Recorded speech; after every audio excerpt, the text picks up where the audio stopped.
নমস্কাৰ বন্ধু বান্ধৱীসকল, আমাৰ ৰাশিফল চেনেলটোলৈ আপোনালোকক স্বাগতম জনাইছোঁ। এই ৩ ৰাশিৰ ওপৰত মা লক্ষ্মীৰ কৃপা সদায় থাকে। যদি আপোনালোকৰ ৰাশিটো এই ভিডিঅ'টোত আছে তেনেহ'লে আগলৈ আপোনালোকৰ জীৱনত ধন, সুখ আৰু সমৃদ্ধিৰে ভৰপূৰ হৈ পৰিব। জীৱনত আহিব আপোনালোকৰ ডাঙৰ পৰিৱৰ্তন, যাৰ ফলত আপোনালোকে সকলো ক্ষেত্ৰতে সফলতা অৰ্জন কৰিব পাৰিব। আহক তেনেহ'লে আজিৰ ভিডিঅ'টোৰ যোগেদি সুন্দৰভাৱে জানি লওঁ। যদি ভিডিঅ'টো ভাল লাগে লাইক এটা কৰি আমাৰ মনোবল বঢ়াব আৰু আপোনালোকৰ বন্ধুবৰ্গৰ লগত শ্বেয়াৰ কৰি তেওঁলোককো উপকৃত কৰিব। যদি আপোনালোকে মা লক্ষ্মীৰ কৃপা অধিক পাব বিচাৰে তেনেহ'লে সদায় ঘৰখন পৰিষ্কাৰ কৰি ৰাখিব। বিশেষকৈ ঘৰৰ সন্মুখৰ জেগাখিনি সদায় পৰিষ্কাৰ কৰি ৰাখিব লাগে। ধনৰ অপব্যয় কেতিয়াও নকৰিব আৰু সন্ধ্যাৰ সময়ত আপোনালোকে এগছি চাকি জ্বলাব। যদি আপোনালোকৰ ঘৰত তুলসী গছ আছে তেনেহ'লে সেই তুলসীজোপাৰ গুৰিত এগছি আপোনালোকে চাকি জ্বলাব। যদি তুলসী গছ নাই তেনেহ'লেও আপোনালোকে ঘৰৰ সন্মুখৰ দুৱাৰৰ ওচৰত এগছি চাকি জ্বলাব পাৰে। এনেকৈ কৰিলে মা লক্ষ্মীৰ কৃপা অধিক পৰিমাণে পাবলৈ সক্ষম হ'ব। আহক তেনেহ'লে আমি বেছি দেৰি নকৰি এই ৩ ৰাশিৰ জাতক জাতিকাসকলৰ কথা জানি লওঁ। ১ নম্বৰটো বৃষ ৰাশি। বৃষ ৰাশি জাতক জাতিকাসকলৰ ওপৰত মা লক্ষ্মীৰ কৃপা সদায় থকা দেখিবলৈ পোৱা যায়। মা লক্ষ্মীৰ কৃপা থকাৰ ফলত তেওঁলোকৰ ঘৰত ধন সম্পত্তি বৃদ্ধি থাকে। ৰাজযোগ বৃদ্ধি পাবলৈ ধৰে। তেওঁলোকৰ ঘৰত কৰ্মক্ষেত্ৰতেই হওক বা আৰু ব্যৱসায়িক বাণিজ্যৰ ক্ষেত্ৰতেই প্ৰচুৰ পৰিমাণে উন্নতি কৰিব পাৰে। পৰিয়ালত সুখ সমৃদ্ধি বৃদ্ধি পাবলৈ ধৰে। কৰ্মক্ষেত্ৰত প্ৰথম অৱস্থাত কিছু অসুবিধাৰ সন্মুখীন হ'লেও শেষলৈ সেই কৰ্ম কৰি বহুদূৰ এওঁলোক আগুৱাই যাব পৰা দেখিবলৈ পোৱা যায়। এওঁলোকৰ মনত নতুন নতুন চিন্তাধাৰণা দেখিবলৈ পোৱা যায়। সকলো কাম নিয়াৰিকৈ কৰিব পাৰে আৰু সেই কাম নিয়াৰিকৈ সম্পূৰ্ণ কৰিব পৰাৰো যোগ দেখিবলৈ পোৱা নাযায়। নতুনকৈ কিবা কাম তেওঁলোকে হাতত ল'লে সেই কাম সুচাৰুভাৱে কৰিব পাৰে। দাম্পত্য জীৱন তেওঁলোকৰ সুন্দৰ হয়। মা লক্ষ্মীৰ পৰম কৃপাৰ ফলত যি কামতেই তেওঁলোকে হাত দিয়ে সেই কামতেই আগুৱাই যোৱাৰ যোগ দেখিবলৈ পোৱা যায়। ধন সম্পত্তি লাভৰ কাৰণে তেওঁলোকে একো বিশেষ কৰিব লগা নাথাকে। বিশেষকৈ পৈতৃক সম্পত্তি প্ৰচুৰ পৰিমাণে লাভ কৰিব পাৰে আৰু তেওঁলোকৰ ঘৰত হঠাৎ অৰ্থ লাভৰ যোগ নামি আহে। মা লক্ষ্মীৰ কৃপা থকাৰ ফলত তেওঁলোকে সকলো কাম নিয়াৰিকৈ কৰিব পাৰে। প্ৰগতিশীল কামতো এওঁলোকে যোগদান কৰি আনন্দিত অনুভৱ কৰা দেখিবলৈ পোৱা যায়। ঘৰ পৰিয়ালত সুখ সমৃদ্ধি বৃদ্ধি পাবলৈ ধৰে। সকলো ক্ষেত্ৰতে তেওঁলোকৰ সুখ বাঢ়ি যায়।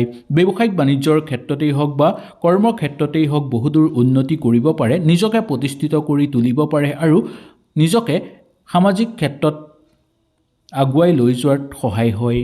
২ নম্বৰ ৰাশিটো হ'ল সিংহ ৰাশি। সিংহ ৰাশিৰ জাতক জাতিকাসকলৰ ওপৰত মা লক্ষ্মীৰ পৰম কৃপা দেখিবলৈ পোৱা যায়। এই ৰাশিৰ জাতক জাতিকাসকল বহু বেছি পৰিশ্ৰমী আৰু আত্মবিশ্বাসী হোৱা দেখিবলৈ পোৱা যায়। সেই গতিকে মা লক্ষ্মীৰ কৃপা এওঁলোকৰ ওপৰত সদায় থাকে। সামাজিক ক্ষেত্ৰত বা ৰাজহুৱা ক্ষেত্ৰত এওঁলোকৰ মান সন্মান সদায় বৃদ্ধি পাই থাকে। হঠাৎ এওঁলোকৰ ঘৰলৈ ধনৰ যোগ নামি আহে। চাকৰি বা উচ্চ পদবীৰ যোগ দেখিবলৈ পোৱা যায়। যিসকল লোকে চাকৰি কৰি আছে তেওঁলোকে উচ্চ পদবীলৈ যাব পাৰে আৰু যিসকল লোকে চাকৰিৰ অপেক্ষাত আছে তেওঁলোকৰ ওপৰত মা লক্ষ্মীৰ পৰম কৃপা সদায় থকা দেখিবলৈ পোৱা যায়। বন্ধুবৰ্গৰ লগতো সময় সুন্দৰভাৱে অতিবাহিত কৰিব পাৰে। দাম্পত্য জীৱন এওঁলোকৰ সুখৰ হয় আৰু পৰিয়ালবৰ্গৰ মাজতো আন্তৰিকতা এওঁলোকৰ বৃদ্ধি পাবলৈ ধৰে। নিজৰ আত্মবিশ্বাস বৃদ্ধি হৈ থকাৰ কাৰণে সকলো কাম এওঁলোকে কৰি সম্পূৰ্ণ কৰিব পাৰে আৰু যি মানুহে কৰ্মৰ লগত বেছিকৈ জড়িত হৈ থাকে তেওঁলোকৰ ওপৰতেই বেছিকৈ মা লক্ষ্মীৰ পৰম কৃপা থকা দেখিবলৈ পোৱা যায়। কিবা ক্ষেত্ৰত যোগদান কৰিলে বহুদূৰ আগুৱাই যাব পাৰে আৰু কাৰ্যকৰী পৰিকল্পনাও এওঁলোকৰ অতি সোনকালে সিদ্ধি হৈ পৰাৰ সম্ভাৱনা দেখিবলৈ পোৱা যায়।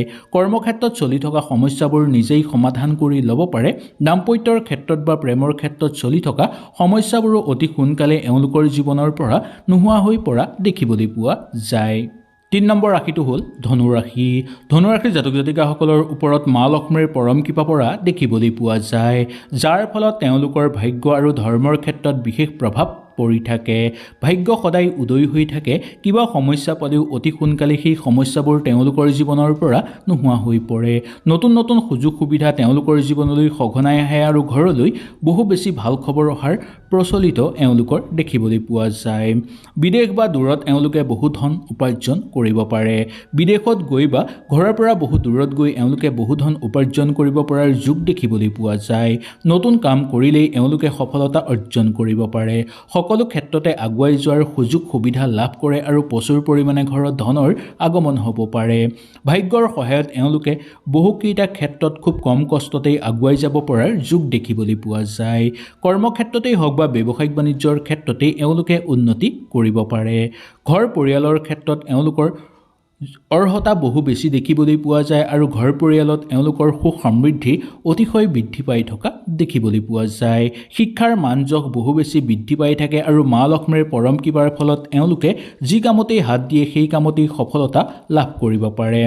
এই ধনুৰাশিৰ জাতক জাতিকাসকলে যদি বৃহস্পতিবাৰে হালধীয়া কাপোৰ কাৰোবাক দান কৰিব পাৰে তেনেহ'লে আপোনালোকৰ বহু বেছি মংগল হৈ পৰাৰ যোগ দেখিবলৈ পোৱা যাব।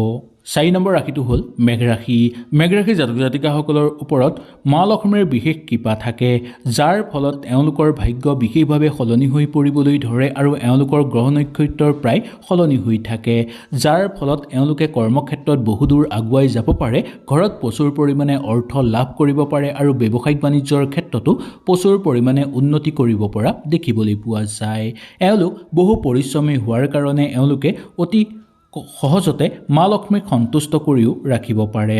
ব্যৱসায়িক বাণিজ্যৰ ক্ষেত্ৰত উন্নতি কৰিব পাৰে, পৰিয়ালবৰ্গৰ মাজত সুখ শান্তি আৰু নিজকে প্ৰতিষ্ঠিত কৰিব পাৰে। সামাজিক ক্ষেত্ৰত ঘৰ বা দাম্পত্যৰ ক্ষেত্ৰত আৰু প্ৰেমৰ ক্ষেত্ৰত এওঁলোকৰ অনুকূল প্ৰভাৱ দেখিবলৈ পোৱা যায়। শিক্ষাৰ মানযশ এওঁলোকে বঢ়াই ৰাখিব পাৰে আৰু পৰিকল্পিত কাম অতি সোনকালে কৰি সম্পূৰ্ণ কৰিব পাৰে। এওঁলোকৰ এটা ভাল গুণ হ'ল কি বেলেগক এওঁলোকে সহায় কৰি বহু বেছি ভাল পায়। সেই গতিকে মা লক্ষ্মীৰ পৰম কৃপা এওঁলোকৰ ওপৰত বিশেষভাৱে থকা দেখিবলৈ পোৱা যায়।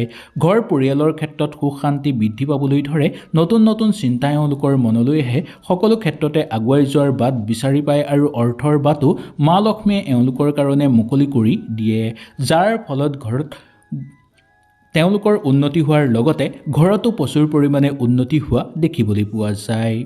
এই মেঘ ৰাশিৰ জাতক জাতিকাসকলে শুক্ৰবাৰে যদি মা লক্ষ্মীৰ পূজা কৰিব পাৰে তেনেহ'লে অতিশয় মংগল হ'ব। যদি বগা ফুলেৰে আপোনালোকে পূজা কৰে আৰু মা লক্ষ্মীক স্মৰণ কৰে তেনেহ'লে মা লক্ষ্মী অতি সোনকালে সন্তুষ্ট হৈ পৰিব আপোনালোকৰ ওপৰত। 5 নম্বৰটো মীন ৰাশি। মীন ৰাশিৰ জাতক জাতিকাসকলৰ ওপৰত মা লক্ষ্মীৰ কৃপা সদায় থাকে। তেওঁলোকে যদি চাকৰি বাকৰি কৰি আছে সেই চাকৰিত বহু বেছি পদোন্নতি লাভ কৰিব পাৰে আৰু কৰ্মক্ষেত্ৰত নিজকে প্ৰতিষ্ঠিত কৰি তুলিব পাৰে। সামাজিক ক্ষেত্ৰত মানযশ বৃদ্ধি পাবলৈ ধৰে আৰু যি কৰ্মতেই হাত দিয়ে তেওঁলোকে সফলতা অৰ্জন কৰিব পাৰে। মা লক্ষ্মীৰ পৰম কৃপা লাভৰ কাৰণে তেওঁলোকে কিছুমান প্ৰতিকাৰো কৰিব লগা হয়, তথাপিও কেতিয়াবা মা লক্ষ্মীৰ কৃপাৰ ফলত এওঁলোকে ঘৰতে থাকি বহু বেছি অৰ্থ উপাৰ্জন কৰিব পাৰে বা হঠাৎ এওঁলোকৰ ঘৰলৈ অৰ্থ অহাৰ যোগ দেখিবলৈ পোৱা যায়। এই মীন ৰাশিৰ জাতক জাতিকাসকলে মা লক্ষ্মীক সন্তুষ্ট কৰিবৰ কাৰণে যদি দেওবাৰৰ দিনা মা লক্ষ্মীৰ মন্ত্ৰ জাপ কৰে বা মা লক্ষ্মীক স্মৰণ কৰে তেনেহ'লে মা লক্ষ্মী অতি সোনকালে সন্তুষ্ট হৈ পৰিব আৰু তেওঁলোকৰ ঘৰত বাস কৰিব, যাৰ ফলত তেওঁৰ লগতে ঘৰৰ পৰিয়ালতো উন্নতি বৃদ্ধি পাবলৈ ধৰিব। কৰ্মক্ষেত্ৰত চলি থকা সমস্যাবোৰ অতি সোনকালে নোহোৱা হৈ পৰিব। ঘৰ পৰিয়ালৰ ক্ষেত্ৰত সুখ শান্তি বৃদ্ধি পাবলৈ ধৰা দেখিবলৈ পোৱা যাব। ইয়াৰ ভিতৰত আপোনালোকৰ ৰাশি কোনটো নিশ্চয় মোক কমেণ্ট কৰি জনাব আৰু যদি ভিডিঅ'টো ভাল লাগে লাইক এটা কৰি আমাৰ মনোবল বঢ়াব আৰু আপোনালোকৰ বন্ধুবৰ্গৰ লগত শ্বেয়াৰ কৰি তেওঁলোককো উপকৃত কৰিব। তেনেহ'লে আজিলৈ আপোনালোকৰ ওচৰৰ পৰা বিদায় লৈছোঁ। নমস্কাৰ।